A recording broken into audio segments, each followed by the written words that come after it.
The social costs are direct and indirect. The direct costs are associated with inability to work, loss of income, cost of medication, hospitalisation.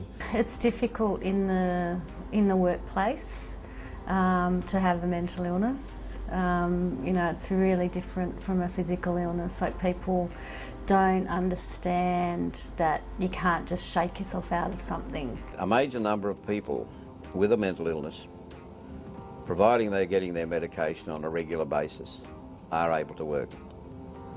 Unfortunately, because of our present system that perhaps doesn't help them the way it should, a lot of them are not working. They sacked me from a job because I was off work so long, which is completely illegal now to sack someone with a person with a mental illness because of mental illness. These people have lost their skills, lost their confidence, lost their self-esteem. And like, how do you explain to an employer, you spent 9 months in a psychiatric hospital? I've often had to take on casual positions, and as a casual worker, you're not respected in the same way that full-time workers usually are, and you usually don't get the supervision that other workers get. You're thrown in at the deep end with little training, and then you're often used as a scapegoat. The indirect costs are the social ones, the inability to form a relationship, to maintain a relationship, to feel that you're an effective parent. People with chronic mental illness burn out their families, friends don't come to visit them and so forth, and apart from going to Centrelink and the mental health service and the public trust, if they're under the public trust, that's about the only contacts, and occasionally maybe a parent might come to visit them on a special day. And it's organisation like St Vincent de Paul, who have people who do go out to visit, who can be sort of approached when there's somebody who's having sort of problems in the community, for someone to visit, and this is their lifeline. It's their lifeline. Mental illness in the country, of course, is a little bit different perhaps, and it's not as obvious as it is in the city. However, it's still there. And the main one, I guess, it starts off as depression. People, because of the situation they're in, you know, they don't see where the next shower of rain's going to come from, and that's their livelihood. And they then become depressed, and they really a lot of them are single people who live on their own, men in particular. Some of the men, younger men in particular, are really troubled by this, and so they've got nobody to talk to, nobody to turn to.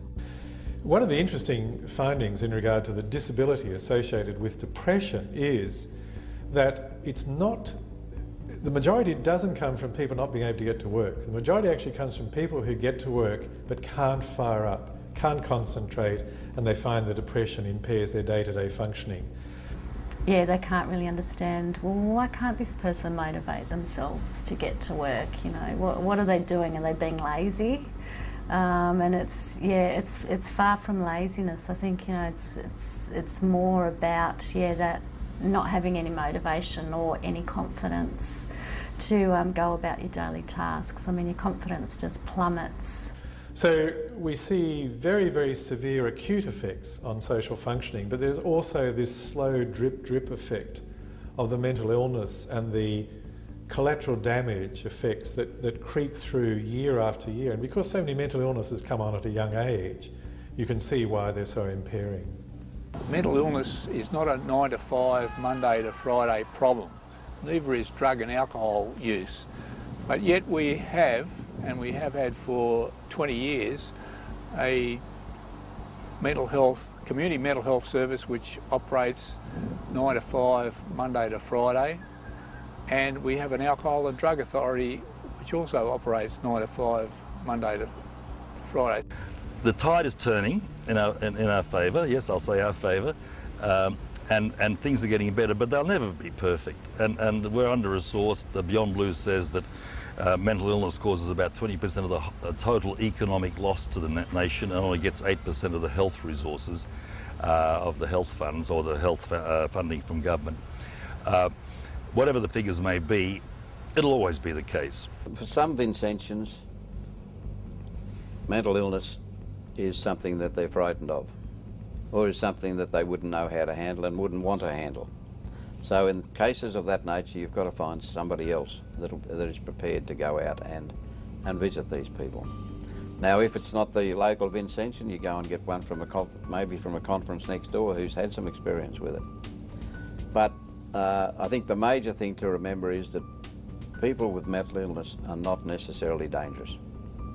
And in fact, I'd say about 95% of cases, they are not dangerous at all. All they need is usually someone to talk to and someone to help them. And that's where Vincentians come to the fore.